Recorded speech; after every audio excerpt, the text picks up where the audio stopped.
cả cơ giờ là sập nô tu cái đi nhưng mà ô ta mà sập nô tu cái đi vô tu cái đi ta yêu sập vô cha la ta sập nô tu cái đi tu kia mà lấy sập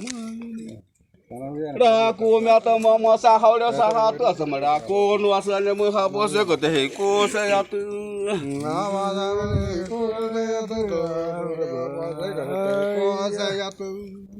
tại yêu tu đến sẽ về nhà cái đi sẽ giá liệu tại yêu cứ sẽ là đâu cả nhà đất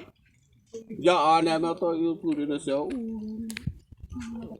tu được vậy cái sẽ là nhà nó giờ sẽ là học bớt sẽ có thể cô sẽ ya tu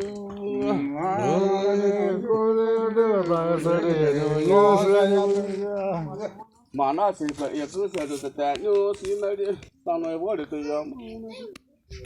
ตัวตัวจะตัวแต่ยาหานะตัวนี้